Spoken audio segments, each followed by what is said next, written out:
Saudara, saya percaya bahwa kita semuanya sedang disiapkan Tuhan hari-hari ini, saudara ya, untuk menghadapi begitu banyak hal yang akan terjadi.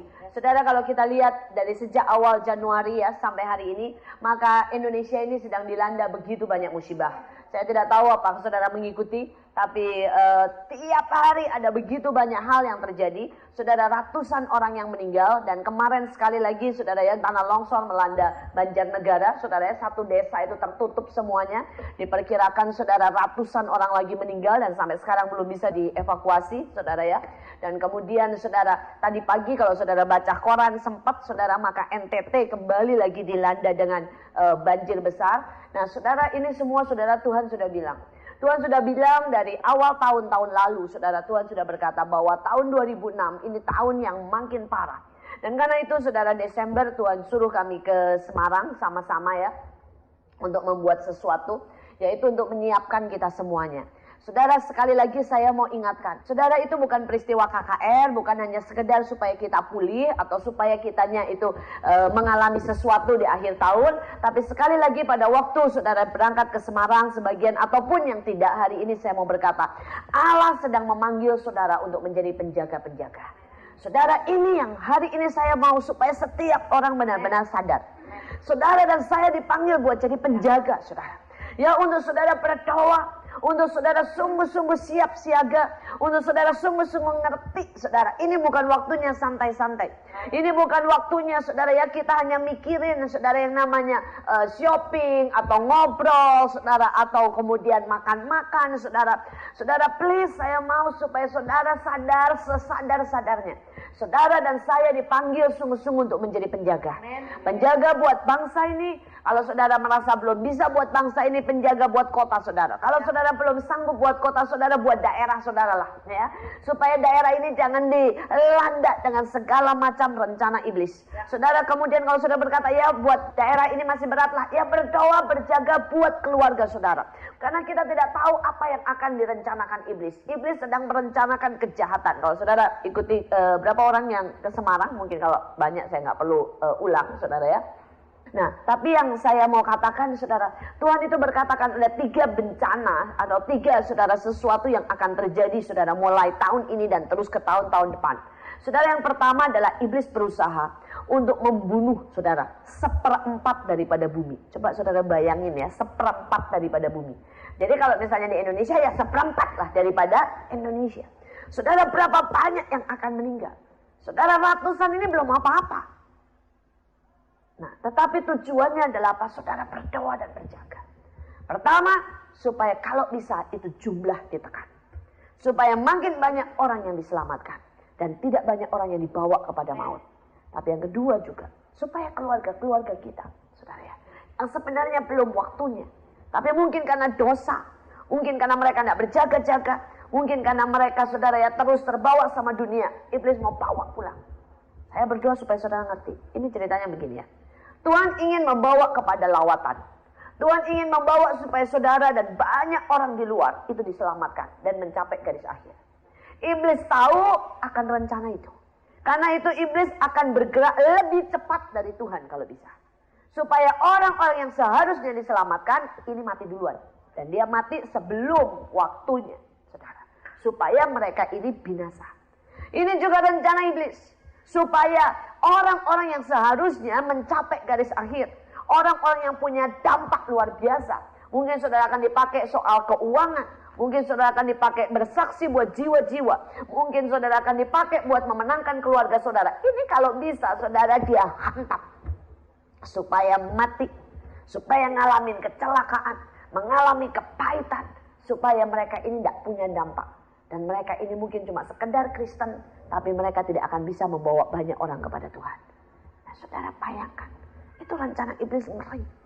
Nah, saudara harus berdoa sungguh untuk suami-suami kita, saudara ya. Jangan sampai dia buka celah dan iblis ambil pada waktu mereka sedang buka celah, saudara ya. Karena itu kita sungguh-sungguh berdoa. Saya ditelepon dan saya terima begitu banyak berita, saudara ya, Mereka yang WL, saudara, mereka yang dulunya pelayan-pelayan Tuhan, saudara. Mereka bisa jatuh, saudara, dengan pelacur, jatuh dengan apalah, saudara ya, istilahnya hal-hal yang sepele-sepele, saudara. Dengan judi, saudara. Iblis ini sedang coba, saudara, buat tarik. Nah, kita diminta untuk menjadi penjaga, untuk berdoa. Seharusnya saudara itu seperti imam yang bawa persembahan, saudara. Dan saudara berkata, ampuni Tuhan kalau ada yang salah di keluarga kami. Kami minta kau tutup bungkus lagi. Kami minta supaya kalau kami ini ada yang nyimpang ke kiri mungkin, atau ke kanan ya, kami minta dikembalikan karena penyesatan ada di mana-mana. Saudara, saya berdoa supaya saudara menangkap. Kenapa saudara ya, Semarang diadakan. Tuhan tidak berhenti sampai di Semarang. Saudara, saya juga seperti saya khotbah, saya mau share dan saya mau supaya saudara mendukung doa karena ini urusan sama-sama, tidak mungkin cuma satu kelompok. Tuhan suruh kami untuk keliling, saudara ya, keliling Indonesia. Saudara, nanti Februari ini tanggal 23, 24 Tuhan suruh kami adakan di Lampung. Saudara, secara manusia kami tidak cari uang, itu keluarnya banyak, saudara. Saudara, Tuhan suruh kami lakukan apa, kami buat. Saudara, kami tidak mikir pakai dana. Bahkan kami sudah berkata sama orang-orang yang di Lampung, berapapun dananya yang kalau nanti misalnya kolektor tidak cukup, kami tutup. Ya, tidak tahu dari mana, bagi-bagilah. Ya. Pokoknya saya bilang, karena kita tahu bahwa ini rencana Tuhan. Buat orang-orang bukan cuma yang di Pulau Jawa, tetapi juga nanti yang akan di Lampung, saudara. Kemudian nanti kita akan buat di Kalimantan, dibuat di Sulawesi, kita akan buat di Papua, saudara. Dan Tuhan juga mungkin suruh buat di Jakarta supaya kita minta sungguh pemerintahan Allah itu datang atas Indonesia. Doakan sungguh ini hal-hal yang Tuhan sedang suruh kami untuk keliling, saudara ya, untuk memberkati saudara kemana-mana. Saudara, dan buat kami ini tugas yang berat, kami tahu, bahkan kemarin Tuhan berkata begini kepada kami. Tuhan gak bilang harus, tapi Tuhan bilang begini, relakah engkau membayar harganya? Karena Tuhan berkata, ini bukan KKR, tapi ini adalah sebuah peperangan. Ini bukan cuma KKR, tapi ini adalah menahan setiap rencana iblis. Dan Tuhan berkata, biar bagaimanapun perang selalu mahal. Saudara, kalau saudara pelajari sejarah, saya tidak tahu karena di sini hampir semuanya wanita, ya, kecuali yang pria, saudara ya. Maka mungkin saudara tidak pernah baca, saudara ya, bagaimana perang itu mahalnya luar biasa. Perang itu lebih mahal daripada masalah pendidikan. Perang itu lebih mahal daripada soal, saudara ya. Misalnya, saudara, masalah membangun sebuah kota, perang itu mahalnya bukan main, saudara. Nah, Tuhan berkata, ini masalah perang. Dan perang itu memang mahal. Dari zaman dulu tidak ada, perang murah itu tidak ada, saudara ya. Perang itu mahal. Perang itu butuh korban. Baik yang namanya tenaga, baik yang namanya saudara jiwa, baik yang namanya saudara uang, semuanya, saudara. Dan saya sedang menghimbau supaya kita semuanya mengerti. Ini bukan perang sudah berakhir. Perang baru dimulai. Perang baru dimulai. Saudara, iblis punya rencana yang sangat buruk untuk Indonesia. Dan perang sedang dimulai. Saya berdoa supaya setiap dari saudara benar-benar sadar. Yang pertama adalah rencana iblis untuk membawa begitu banyak kepada kematian, maut. Saudara, yang kedua, seperti yang dibacakan waktu di Semarang, saudara, bahwa rencana iblis, saudara, adalah untuk membuat yang namanya aniaya. Ya, di mana-mana, saudara, iblis akan membuat aniaya. Anak-anak Tuhan akan ditekan dengan spirit yang rasanya jadi letih, lesu, saudara ya. Rasanya ini kayak orang, aduh, bangun tidur aja mungkin udah badan sakit semua, sampai tidak pengen berdoa. Ini aniaya, saudara, yang iblis sedang buat. Tapi tidak cuma itu. Saudara, engkau akan lihat bahwa susah sekali untuk menjebolkan proyek-proyek rasanya ya. Kemudian saudara, engkau akan lihat bahwa orang Kristen akan dipersulit, di mana-mana dipersulit, saudara. Nah, saya mau supaya saudara ngerti, kita ini berdoa. Kita berdoa karena kita tahu. Ya, itu rencana iblis. Tapi rencana Tuhan justru akan membalikan pur jadi purim. Artinya saudara, semua rencana iblis untuk penganiayaan akan membuat kita semakin kuat. Akan membuat justru terobosan-terobosan. Ya, iblis, kalau saudara bacain Alkitab saudara, iblis pernah buat supaya orang tidak berdoa. Zamannya Daniel. Tapi akibatnya seluruh negeri suruh berdoa dan takut akan Allahnya Daniel. Betul? Iblis pernah buat penganiayaan di mana semua orang harus menyembah patung. Tapi Sadra dan Mesah membalikkan itu. Membuat semua orang harus menyembah Allahnya Sadra, Mesah, dan Abednego. Iblis pernah buat untuk menghabisi orang Yahudi, yaitu hari Pur. Tapi Tuhan buat bahwa hari itu orang Yahudi menghabisi semua musuhnya. Dan ini rencana Tuhan. Tapi kita tidak bisa diam saja. Kita tidak bisa saudara santai-santai saja. Kita tahu ada singa yang harus dihadapi. Kita tahu harus ada dapur api yang harus dilewati. Kita tahu kita harus perang seperti Esther. Kita harus puasa. Kita harus menghadap raja. Nah, saya berdoa supaya orang Kristen ngerti. Karena saya tahu Tuhan berkata walaupun sudah diomongin masih banyak yang gak ngerti-ngerti. Masih banyak yang berpikir ya santai-santai aja deh. Ya, padahal enggak. Hidup mati banyak orang di tangan saudara. Kesuksesan keluargamu, keselamatan anak-anakmu di tangan saudara. Saudara, Tuhan mau mereka selamat. Tuhan mau kita mengalami terobosan. Tuhan mau Indonesia dipulihkan. Tuhan mau keluarga kita diselamatkan. Tapi tetap harus ada orang yang berperang. Harus ada orang yang menjaga. Harus ada orang yang berbuat sesuatu. Nah, saudara, yang ketiga, jelas saudara dibacakan di situ bahwa iblis akan membuat goncangan sehingga yang namanya bintang-bintang itu berjatuhan. Saudara, ini bicara tentang anak-anak Tuhan. Bintang-bintang tidak pernah bicara tentang anak-anak dunia, tapi bintang-bintang ini bicara tentang orang yang punya dampak, orang yang punya saudara ya kuasa, orang-orang yang tinggi yang disorot saudara ya, ini akan berjatuhan. Pemimpin-pemimpin. Saudara berdoa sungguh berdoa untuk para pemimpin. Karena iblis akan buat kegoncangan di antara para pemimpin. Baik pemimpin politik, pemimpin sekuler, pemimpin saudara maupun di dalam pemimpin gereja. Saudara, kan iblis buat jebakan demi jebakan saudara. Nah, saya berdoa supaya kita ini dipanggil jadi penjaga. Saya kenapa kemanapun saya pergi hari-hari ini saudara saya bicara ini. Karena saya tahu kami saudara ya hamba-hamba Tuhan. Kami pemimpin-pemimpin. Kami tidak akan bisa bertahan dan berdiri kalau tidak didukung dengan doa. Dan ada banyak orang yang bisa berdiri menjadi penjaga-penjaga. Kami sungguh butuh dukungan. Kami sungguh butuh dukungan. Persatuan itu bukan pegangan-pegangan tangan tok gitu saudara ya. Tapi pulang lupa lagi gitu ya, nyanyi. Kau saudaraku, kau saudariku, saudara pulang gontok-gontokan gitu ya saudara ya. Kadang-kadang itu kita terlalu lip service-nya itu tinggi banget saudara ya. Terus kemudian saudara janjinya kalau sudah acara begitu ya saudara, tapi pulang lupa lagi. Tapi saya mau supaya kita ngerti. Tiap orang berdiri pada posisimu. Ya, jangan sampai posisimu itu lubang. Ya. Sekali lagi saya ingatkan saudara ya, saya diingatkan Tuhan berkali-kali soal setiap orang harus berdiri di posisinya. Saudara, kita tahu ceritanya tentang kapal Titanic gitu ya. Saudara, kapal Titanic itu katanya kan mereka bilang kapal yang tidak mungkin tenggelam. Kapal yang tidak mungkin tenggelam. Nah saudara, malam itu saudara ya, pada waktu gelap mereka melewati es saudara. Itu tuh terdengar gitu saudara, gitu saudara. Nah itu sebenarnya saudara ya, seseorang yang bagian di bawah itu sudah dengar.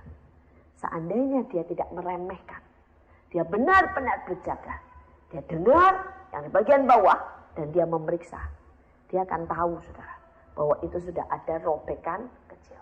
Dan kalau robekan kecil itu ditangani, maka kapal itu tidak pernah tenggelam. Saudara, kesalahan kedua saudara, pada saat itu sebenarnya navigatornya tahu bahwa mereka melewati gunung es. Karena itu bisa dicek, ada radarnya saudara. Tapi itu sudah malam. Jadi mereka berkata sudah malam, saya sudah berhenti tugas. Itu kejadiannya itu sekitar jam 11, jam 12 malam. Jadi mereka itu pikir kapal ini dijalankan secara otomatis, radar dijalankan otomatis, mereka tidur. Seandainya malam itu penjaga radarnya tetap berjaga-jaga, maka mereka tahu bahwa mereka sedang menabrak gunung es. Saudara, nah, terus kemudian nggak sampai di situ. Saudara, jam 3 pagi air sudah mulai merembes. Dan bagian mesin seharusnya itu mengontrol setiap jam. Seandainya mereka juga melakukan tiap jam, mereka tahu sudah mulai merembes, itu tinggal ditutup satu bagian. Saudara, dan tidak akan sampai naik ke atas. Tidak akan jebol semuanya. Saudara, tetapi itu ada 3-4 orang yang melupakan tugasnya. Mereka berpikir, tidak Gak apa-apa lah, gak usah ngontrol tiap jam. Nanti aja lah 6 jam, nanti kalau udah bangun. Yang radar berkata gak apa-apa, malam oke, udahlah biarin jalan, saya tidur dulu. Yang dengar suara brak juga berkata gak apa-apa lah, tadi dengar apalah, mungkin tikus ketabrak, gak tahu, atau hiu ketabrak gitu saudara ya. Dan mereka juga berkata, nah ini. Seringkali kita berpikir bahwa kalau kita lalai soal yang kecil, kalau kita tidak berdiri di tugas kita, maka oke-oke saja. Saudara mungkin berkata, saya ini bukan hamba Tuhan. Saya ini bukan pemimpin pujian. Saya bukan orang yang bertanggung jawab. Saudara, saya rasa mereka semua berkata, saya bukan mahkodanya. Saya bukan orang yang kapten kapalnya. Saya bukan orang yang paling bertanggung jawab untuk ini semua. Tapi saudara, saya mau berkata, hampir semua saudara ya, kesalahan atau kekalahan besar itu tidak ditentukan oleh pemimpinnya saudara, tapi ditentukan karena ada orang yang melalaikan tugasnya dengan tidak berdiri pada tempatnya. Kalau saudara tahu peristiwa Pearl Harbor juga sama, itu petugas radarnya juga karena pagi hari Minggu jam 5 pagi dia tidak standby di tempat. Saudara, ada begitu banyak sejarah mengatakan, saudara, setiap kekalahan besar itu selalu bukan ditentukan karena kesalahan orang yang kita pikir bertanggung jawab, tapi kesalahan kecil karena seseorang tidak berdiri di tempatnya. Saya berdoa supaya setiap kita, saya tahu kita semua cuma punya bagian kecil. Kita bukan orang yang paling menentukan di dalam negara ini. Tapi jangan pernah berpikir bahwa bagian saudara itu begitu kecil sehingga saudara tidak diperhitungkan. Kalau kita lalai berdiri di tempat kita, itu kapal bisa tenggelam. Ini bicara kapal kehidupan, ini bicara kapal keluarga, ini bicara tentang kapal perusahaan, ini bicara tentang persekutuan, bahkan tentang bangsa ini. Saya berdoa supaya saudara mengerti sungguh. Amin. Oke, saudara, karena itu mari berdoa sungguh-sungguh. Mari kita buka saudara di dalam Kisah Rasul. Kisah Rasul 3 ayat 1 sampai dengan ayat yang ke-10. Kisah Rasul 3 ayat 1 sampai dengan yang ke-10. Kita akan membacanya berbalas-balasan. Saya baca ayat 1, saudara jawab ayat 2, demikian seterusnya. Petrus menyembuhkan orang lumpuh. Pada suatu hari menjelang waktu sembahyang, yaitu pukul 3 petang, naiklah Petrus dan Yohanes ke bait Allah. Ketika orang itu melihat bahwa Petrus dan Yohanes hendak masuk ke bait Allah, ia meminta sedekah. Mereka menatap dia dan Petrus berkata. Lalu orang itu menatap mereka dan dengan harapan akan mendapat sesuatu dari mereka. Tetapi Petrus berkata. Lalu ia memegang tangan kanan orang itu dan membantu dia berdiri. Seketika itu juga kuatlah kaki dan mata kaki orang itu. Dia melonjak berdiri lalu berjalan kiat kemari.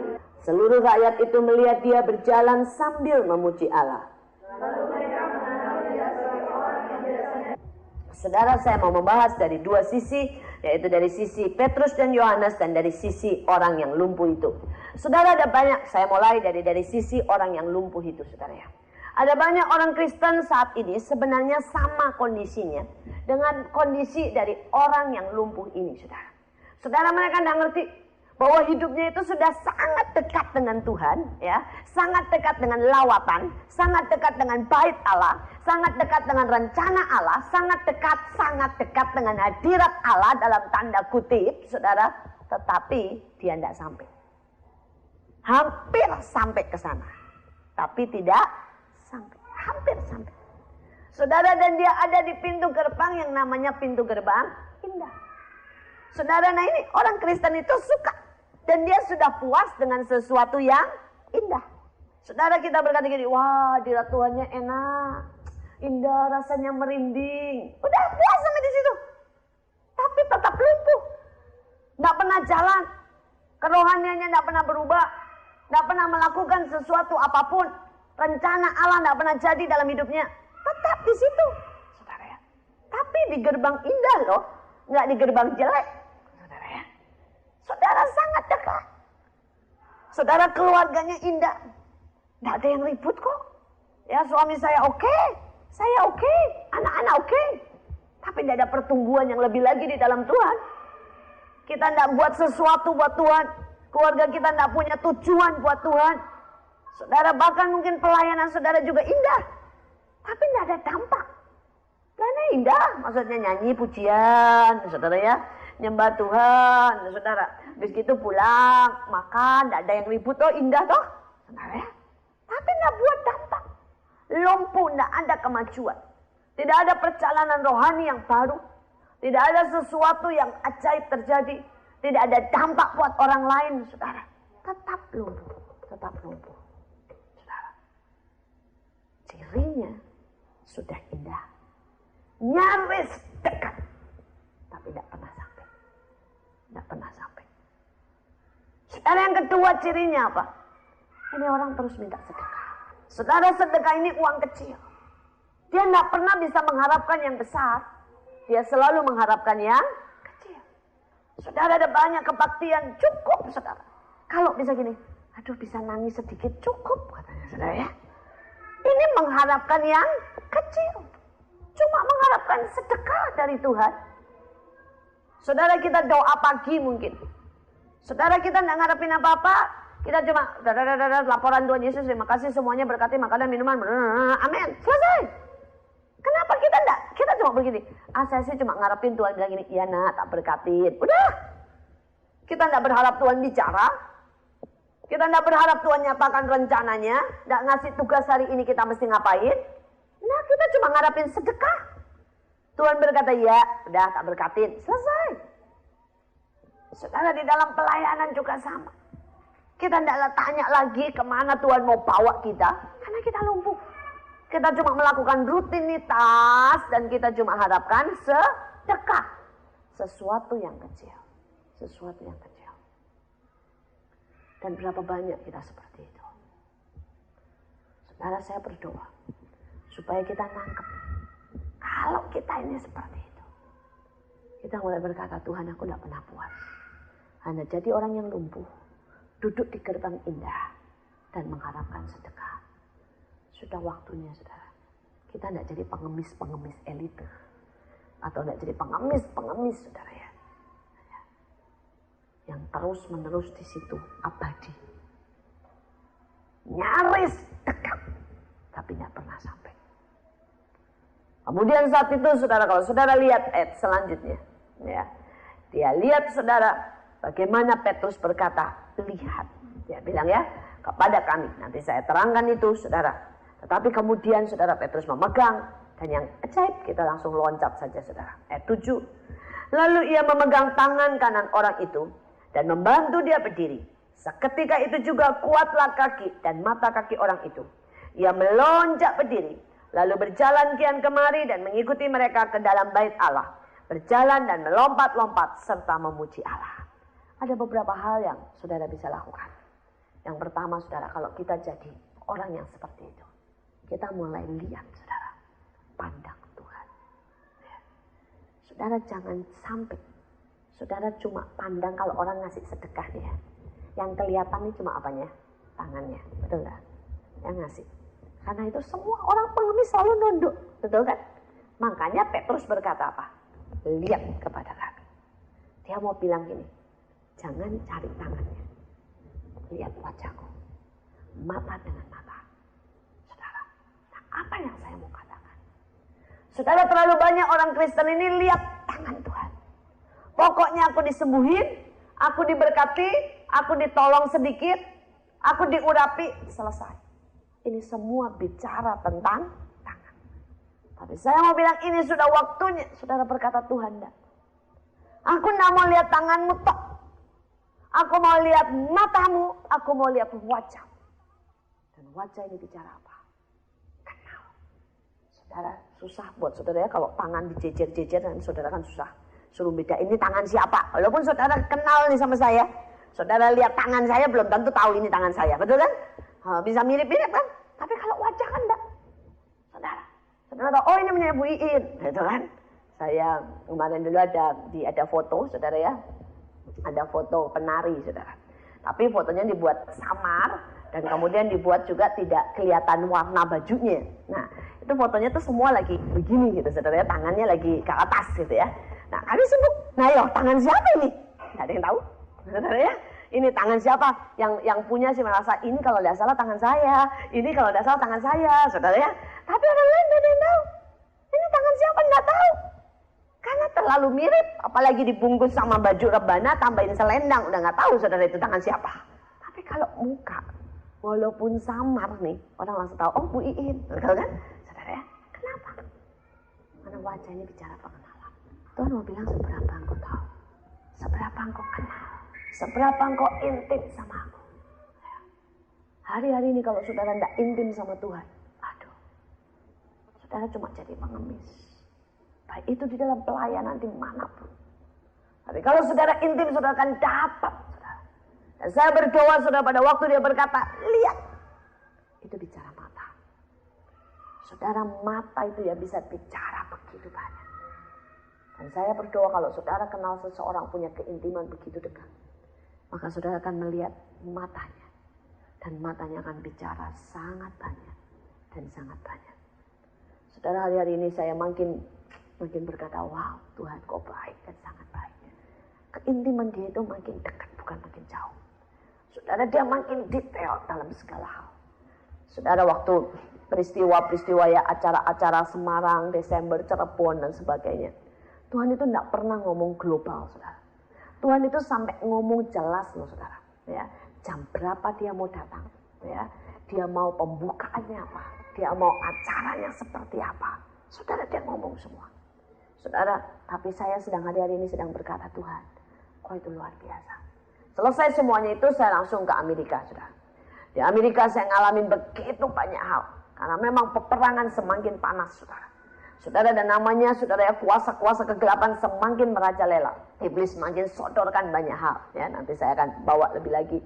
Tapi saya benar-benar capek, saudara. Pulang dari Amerika itu baru Selasa yang lalu, sore, saudara ya.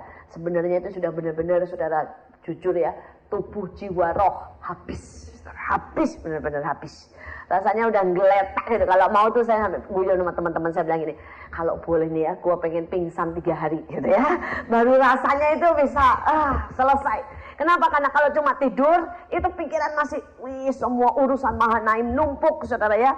Urusan jadwal pelayanan sudah mulai start lagi, saudara. Kemudian hal-hal yang saya mesti ambil keputusan, beresin ini dan itu, saudara.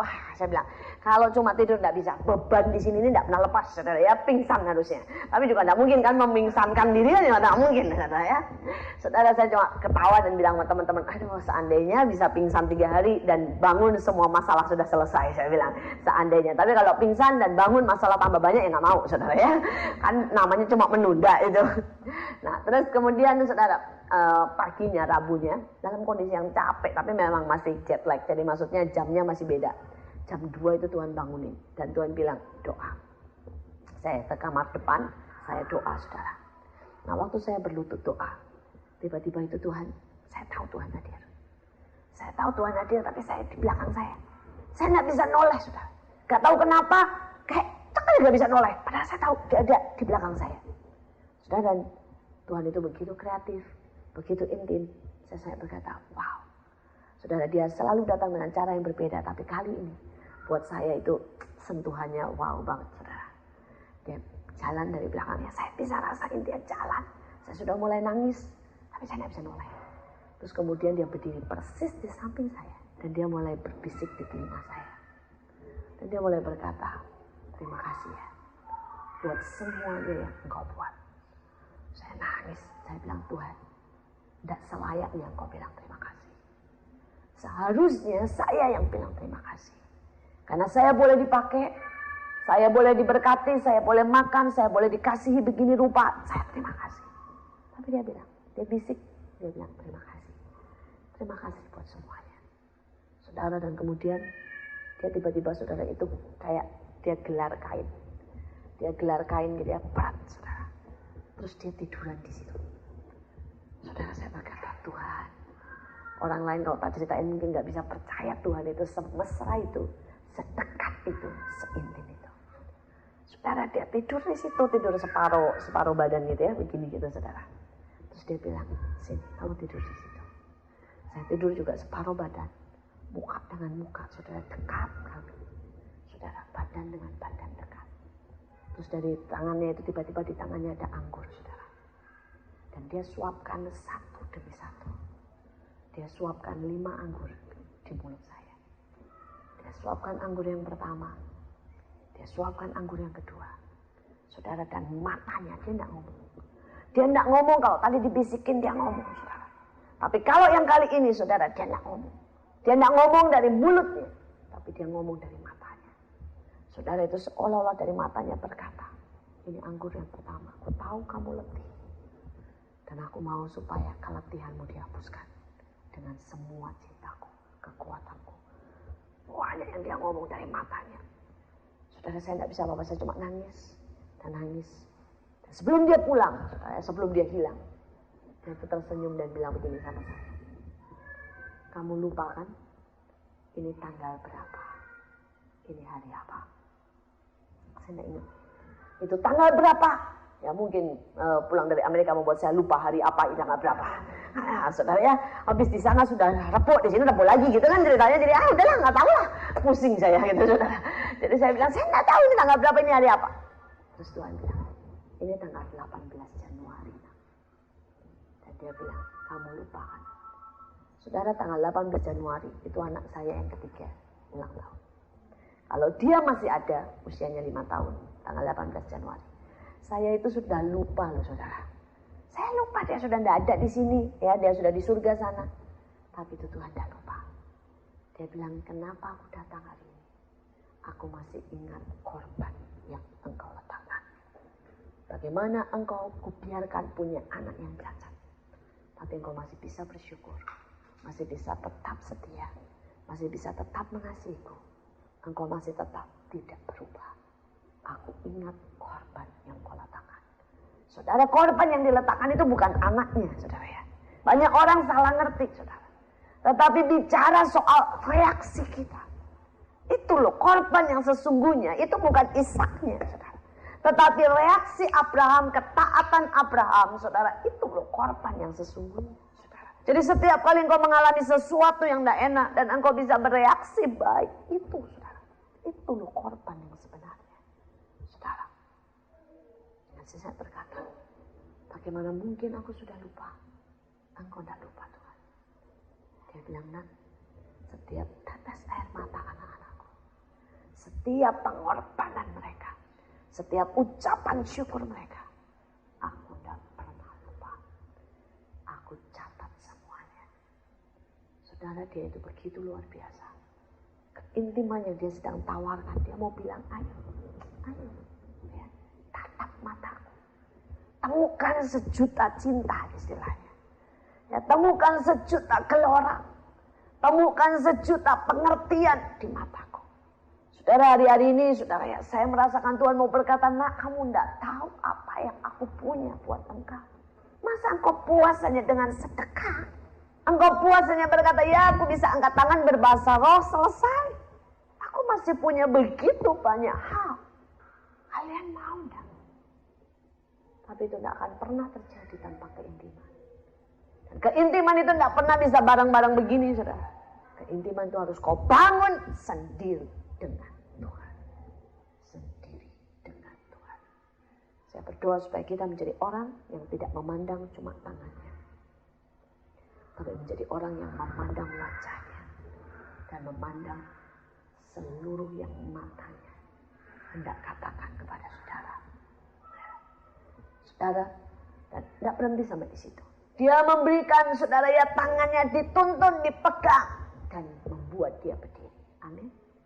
Saudara, hari-hari ini Tuhan bilang, aku kasih kekuatanku, nak, ayo berdiri. Tapi kita mau enggak berdiri? Kalau orang itu lumpuh berkata, enggak, aku enggak bisa berdiri. Aku lebih enak duduk. Maka tidak akan terjadi apa-apa.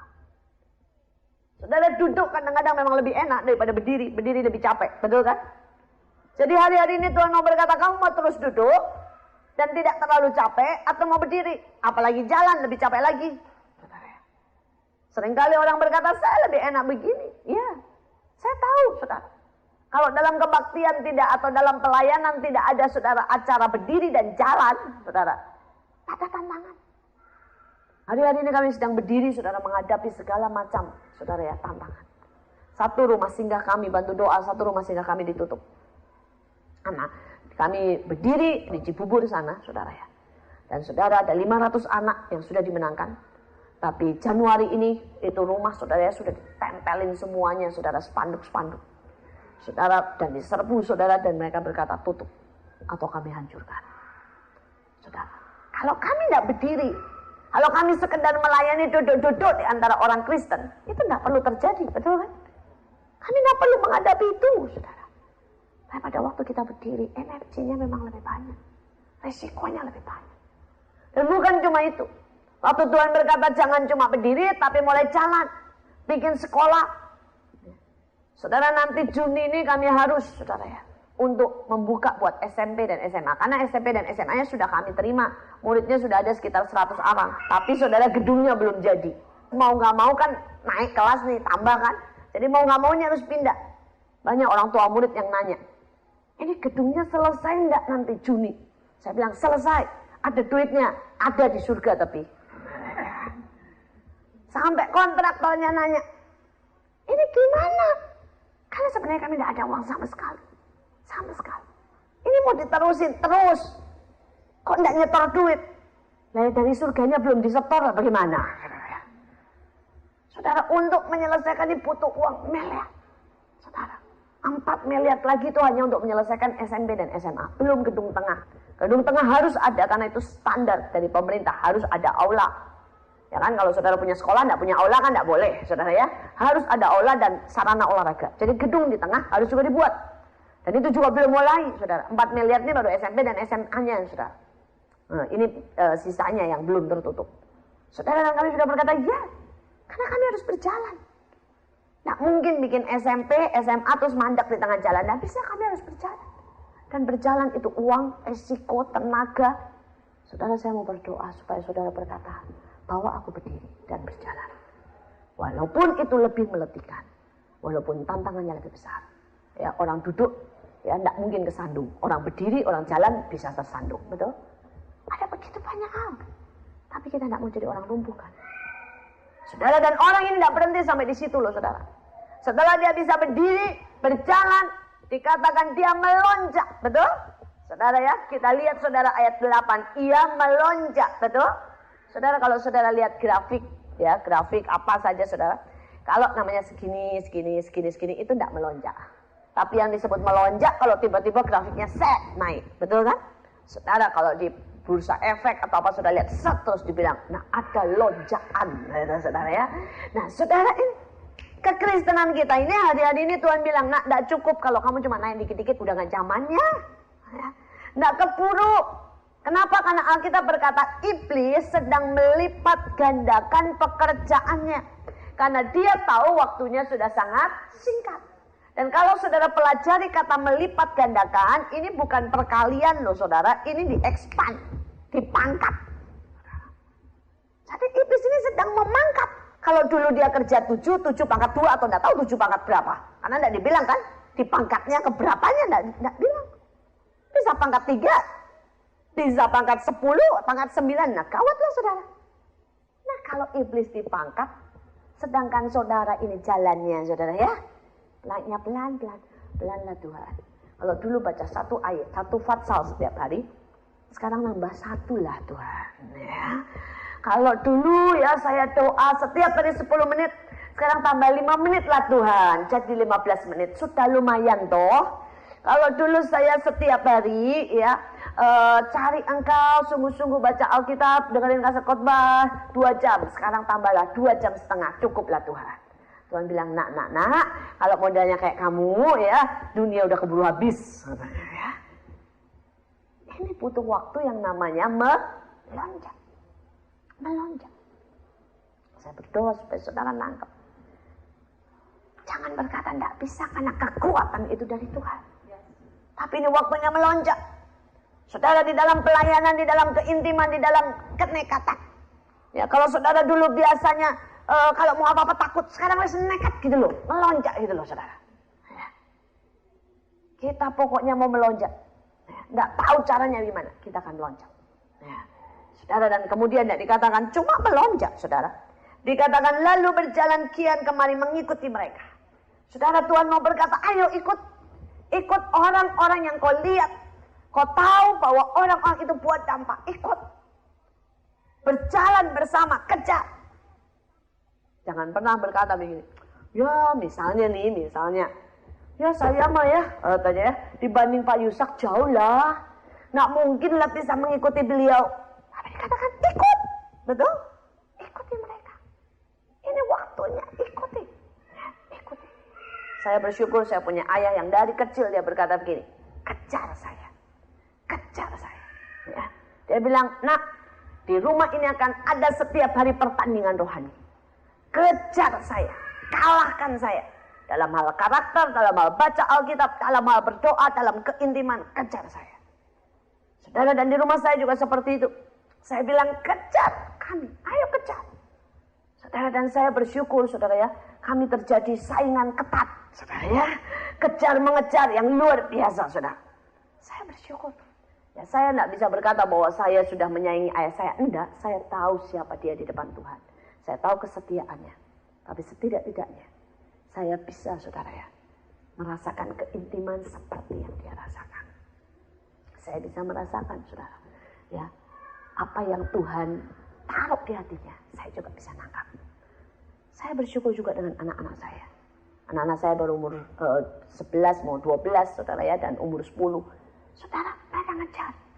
Mereka sehari baca 5 fatsal, ya. Mereka coba kejar. Mereka pengakuan. Mereka melihat iblis lebih tajam dari saya, ya. Melihat Tuhan lebih, sampai saya bilang sama anak-anak saya, waduh, ini persaingan ketat. Saudara, dan dikatakan selanjutnya, melompat-lompat serta memuji Allah, saudara. Melompat ini bicara dari satu gunung ke gunung lain, saudara. Ada banyak gunung yang harus kita taklukkan. Ada banyak rintangan yang harus kita seberangi. Ada banyak sungai-sungai, saudara, yang harus kita, saudara, lompati. Dan saya berdoa supaya saudara bisa melompat, melompat, dan lompat. Ya. Ini bicara tentang orang lumpuh ini dan memuji Tuhan. Mulut, hidup kita semuanya berkata, thanks God. Orientasi kita itu untuk memuji Tuhan, untuk memuliakan Tuhan. Sekarang kita bicara tentang Petrus dan Yohanes. Saudara, dikatakan ayat yang pertama, pada suatu hari menjelang waktu sembahyang. Saudara, saya bersyukur karena keajaiban ini, saudara, dimulai pada waktu mereka, Petrus dan Yohanes, punya tekad untuk mengambil waktu sembahyang. Saudara, kata sembahyang pertama kali keluar adalah pada waktu Abraham mempersembahkan Ishak. Saudara, sembahyang ini sebenarnya di dalam bahasa aslinya katanya identik dengan penyembahan. Saudara, nah, sembahyang atau penyembahan, banyak orang berpikir ini bicara tentang berbahasa roh, ada apa-apa selesai. Tidak, saudara. Sembahyang atau penyembahan itu bicara tentang, saudara ya, yang namanya hidup ini mengutamakan Tuhan lebih dari segala sesuatu. Saya mau ungkapkan sedikit yang namanya penyembahan atau sembahyang. Saudara, tidak ada orang yang bisa untuk mempersembahkan anaknya yang tunggal kalau tidak dia begitu menyintai Allahnya dan begitu mempercayai Allahnya. Jadi sembahyang bukan lahir dari sekedar kata-kata, tapi lahir dari cinta, lahir dari kepercayaan yang begitu solid dengan Tuhan. Saudara, kata sembahyang itu juga berarti, saudara, membuat Tuhan menjadi Tuhan dan kita ini tidak punya hak apa-apa. Kita mau taat total. Hidup ini orientasinya Tuhan. Saya selalu pakai istilah, tidak penting perasaan kita, penting perasaan Tuhan. Tidak penting maunya apa kita, yang penting maunya Tuhan.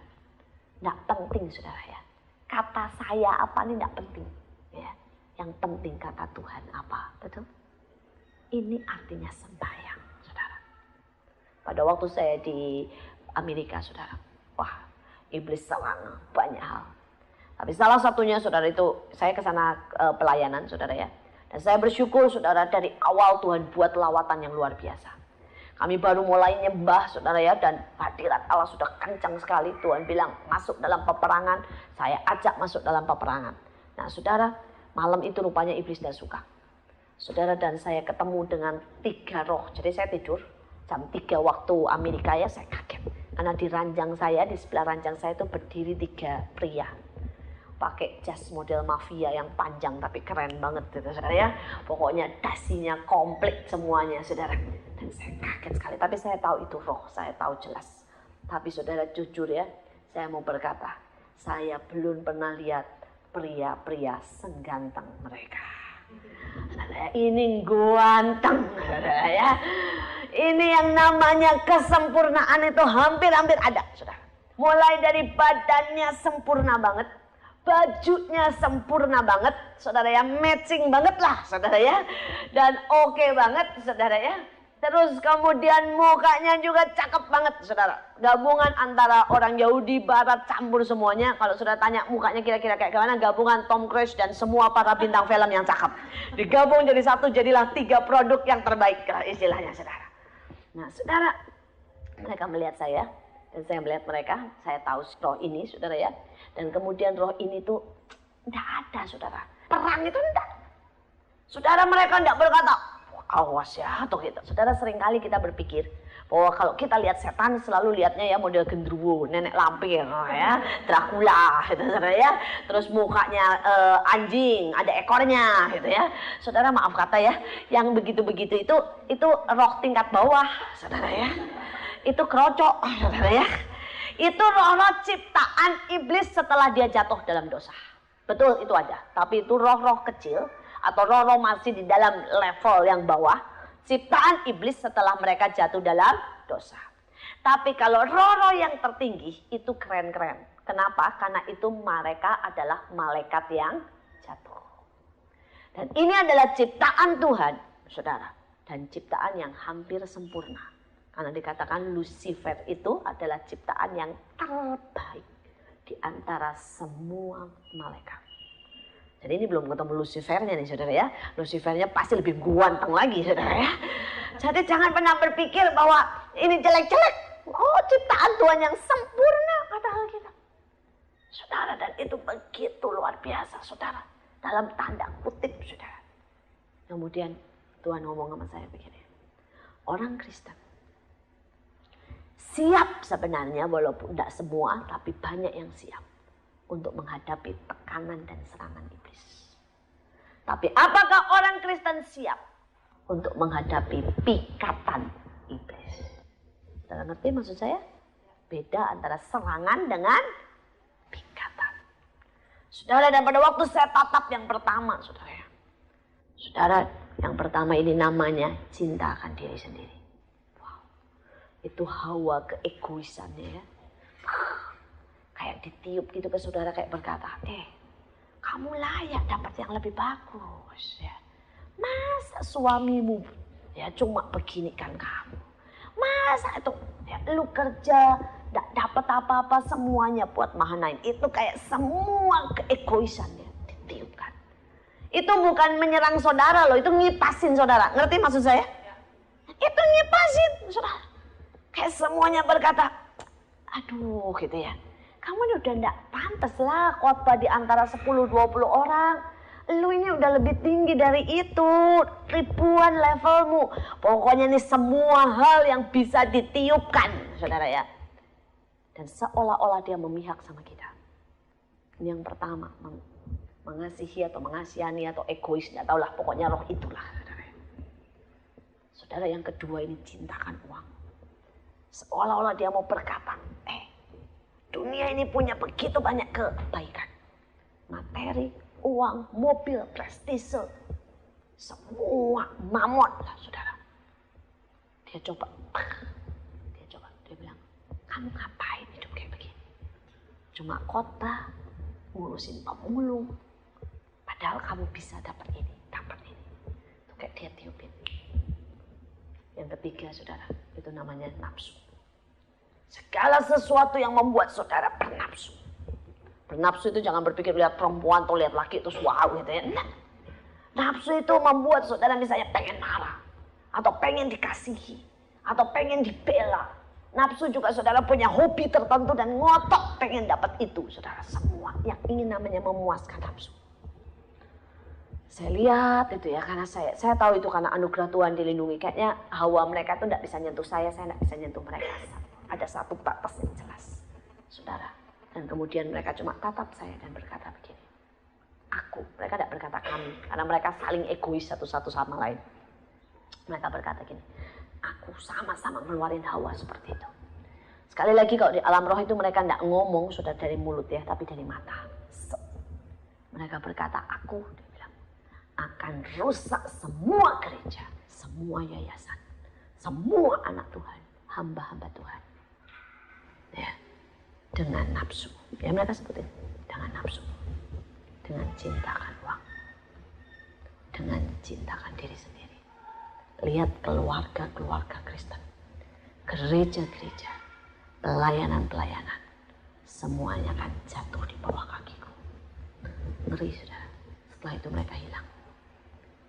Dan pada waktu mereka hilang, saya berkata, Tuhan, saya tahu tidak ada manusia yang tahan ngadepin mereka. Saudara, saya masih bisa rasakan kok.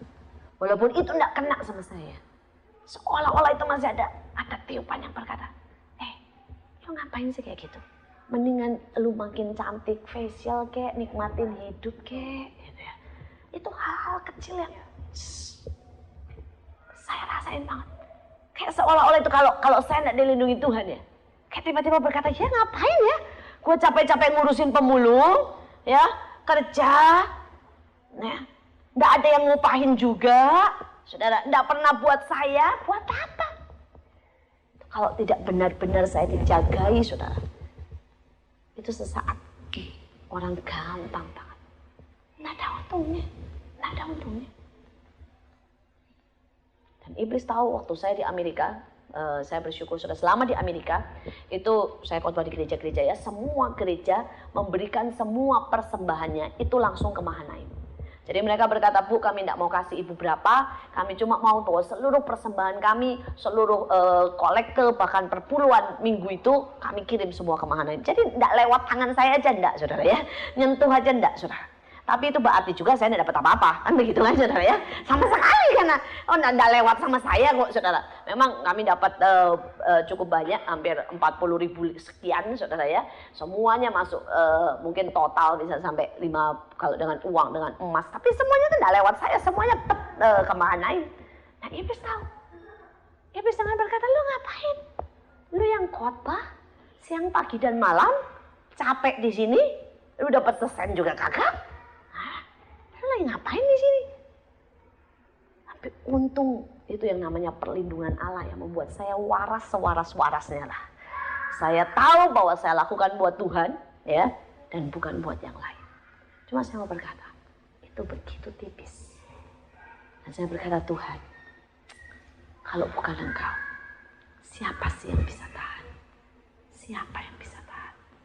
Terlalu menggoda, seolah-olah benar semua.